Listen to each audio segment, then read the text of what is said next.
by the police. It is unfair, it is illegal, it is a sign of cowardice. But again, that continues to personify him, who are blocked from using the main roads and going through the townships.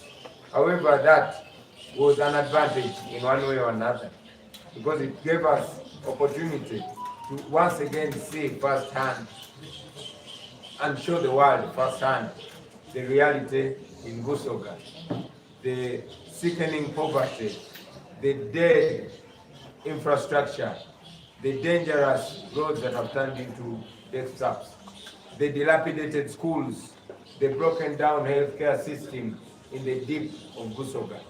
So while they wanted to push us off the main roads and ensure that they take so much of our time where we are supposed to travel for 20 minutes, we end up traveling for hours, 2-3 hours. But ultimately, it has given the world and the nation a clear and in-depth picture of Busoga. Those are the things that we've been promising the people of Busoga to address, and we promise we shall deal with them.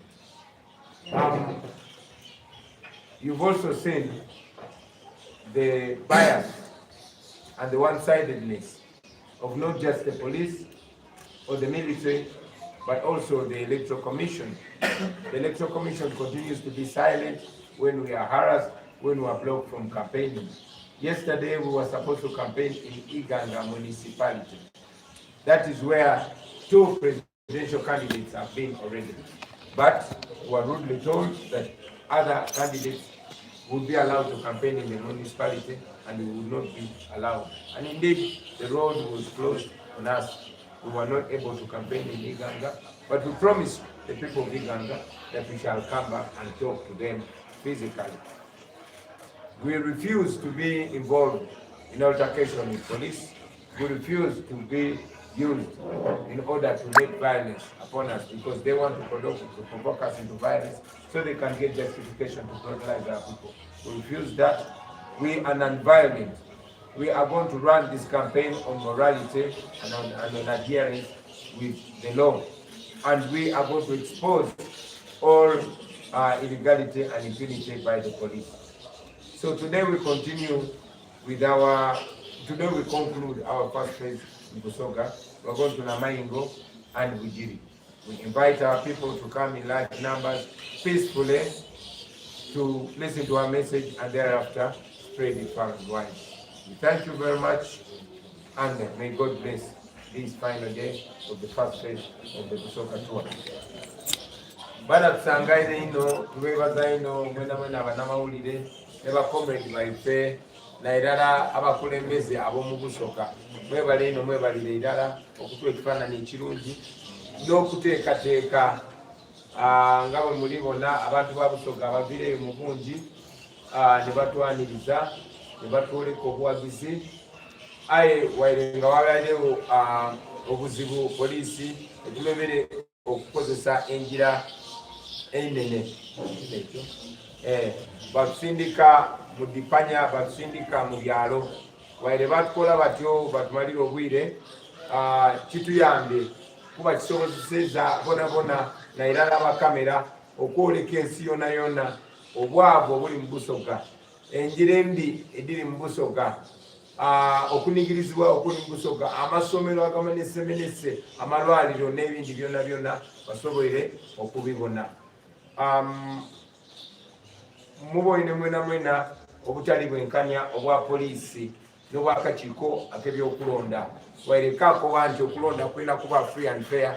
Aye mwaboine nti bakandidate abandi babiri babaire ebo ocampaigninga mu Busoga municipality, mu Iganga municipality, sorry.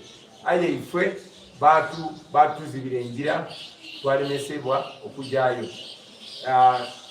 Twayikiriziganya nti titwida kulwana na poliisi oba kuyombagana nabo. Aye tubatunuze mu kamera twoleke ensi obutali bwenkanya. Twaba promisinze abantu b'Iganga nti tujja komawo tukole campaign, tukube rally mu Iganga municipality nga aba presidential candidates bonna abalala. Olwaleero tulija Namaingo na Bujiri. Tubeeta mwena mwidde muliro obubaka bwaife memale mubongereyo eri ensi yona yona. Tubebaza ino, tubebaza irala olwa byonna byonna bimukoze, especially ba foot soldiers ne ba members bona adolescence, discipline n'empisa naife. Mwebale ino, mwebalire irala. Yeah. Just 3 questions.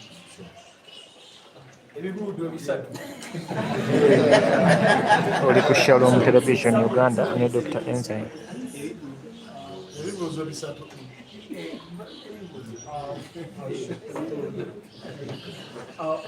I'll shoot the first one, with your permission. In the things you alluded to yesterday was that you would officially write a complaint to the Electoral Commission. Has this been embarked on already, or how soon do you expect this complaint to reach the Electoral Commission, or even a protest note to the police official? Thank you. We'll make it conversational.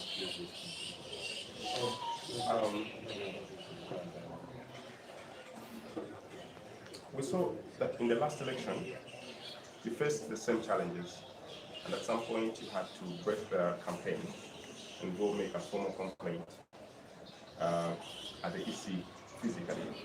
Is this something that you're thinking about, especially if you're thinking about favoritism and unfavoritism that's happening? Final question. President, tuze tulaba entambula z'ennungi nga bagezaako okutangira okuyita omulundi ennamu oba mu bibuga oba oliawo ebyasitiza ezimu. Kino kigenderere oba nammwe mukinamu omukono nga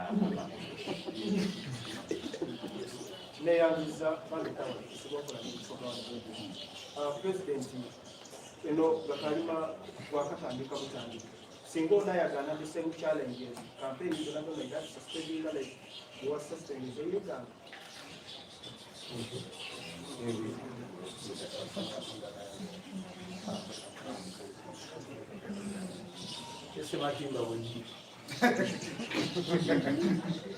President twandyagadde okumanya singa akakiiko k'ebyokulonda kanaasigala kafuuse kyesirikidde ku nsonga efaanana bw'eti mmwe nga bannakibiina munabamuzaako. Okay, so I think I can respond to one question about Iganga. So yesterday you people saw the police statement which claimed that we rejected the road they had given us, and it was completely false, because what the police said was that they did not want us to campaign in Iganga municipality. That was their position. They reached a point of claiming that we wanted to ban Iganga. You can imagine the shamelessness. I was there in the morning, we engaged with the RPC, we called Kampala, we called Mr. Webakama of the Electoral Commission, we engaged everyone. But the police said they did not want us to be in the municipality because of the numbers that they were anticipating. And like we've been saying consistently, it is not a crime for NUP to have many supporters. You saw, we first of all tried to get other venues within Iganga municipality, and they intimidated venue owners of all those other places. We would go to all the places we went to, they claimed that they needed to get police clearance first, and the police refused to give that. Until we got Kekelewe Memorial Grounds at Oxford High School, which is a very, very good place if you guys can go and see it. But the problem is, it was in the municipality. So they blocked it. We then tried to use the railway grounds. Again, they said you cannot operate from there. Where other candidates have been, you've seen some other candidates even pass through the main roads in Iganga and all that. So the blockade yesterday was really just about them insisting that you cannot use Iganga municipality. But even the alternative venue they gave us, which was in Chiguru North constituency, as you could see, they wanted us to use a very, very long route, which would take about 3-4 hours to reach that place. Meaning that we would reach there at around 5 or 6 p.m. when we are not able to communicate to our people, to have enough speeches, etc., etc. And that is what has come of these long routes they force us onto. You've seen that all our rallies, we have to spend a very, very short time. First of all, because if it's the first rally, it means that you have to rush because you need to go for the next one. And now, if it is the second rally, the law says you must finish by 6 p.m. But you've seen us sometimes get to those venues at around 5:30 p.m. How on earth are you expected to do a rally and finish it just within 30 minutes? So that is what they are trying to do to block us and all that. So ensonga ya Iganga okujiddamu nti bano abantu olw'obutiitiizi batuganye okugenda mu Iganga municipality. Abalala bonna bwe bakampeyingira era gyo twaba challenges ne tugamba Museveni bw'abaze mu Iganga naye mugenda kugamba nti tagenda kukampeyingira mu Iganga municipality. Olwedde bakandidates babiri bakampeyinga municipality. Ffe batugambe temulina campaigning municipality mukubanga tulina abawagizi bangi. Balinga bagamba nti omusango okubeera n'abawagizi bangi. Tuba engages ejo amacha gonna mulabe nga twogera nabo. Mulabe n'omukolo president gwabadde agendako ku macha basoose kumugaana nga tulina okusooka kukola consultations up to the highest level.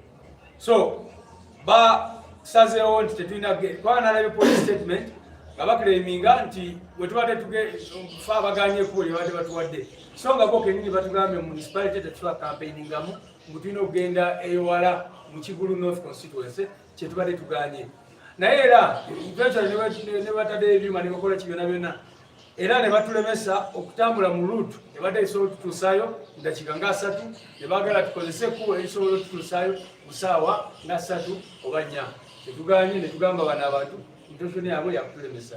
Muze mulaba ng'ebiseera ebimu tutuuka ku campaign rallies zaffe ssaawa 11 dakiika 4 dakiika 3 olwaga amakubo ge batuyisaamu kati ng'olunaku lwaki okutuuka Mayuge mulabe tubadde n'amawulire tutuuta essaawa nga 3 so nga singa tukozeseza main road tubadde tugenda kutuuka mulabe nga tuvaayo dakiika nga 2 zokka kakati you can imagine batutuuta awantu ne tumala essaawa 3 nga tugezaako okutuuka ku venue yaffe tujja okutwala edakiika 2 kakati ku nsonga y'okuwandikira isi yes twawandiise already eri ebbaluwa eyo ndowooza kumandi ku makya egenda kubeerayo kubanga mulabe ebituusewo olunaku lwajjo ate leero weekend naye kumandi ku makya protest letter eyo egenda kubeerayo ne police tuliwekopi twagala bategeeze waliwo ebitundu NUP wetalina campaigninga ng'ebiina ebirala bisibikirizibwa ocampaigningayo kubanga buli constituency kiri kuffe okusalawo wawe twagala campaigninga so sibba okugamba nti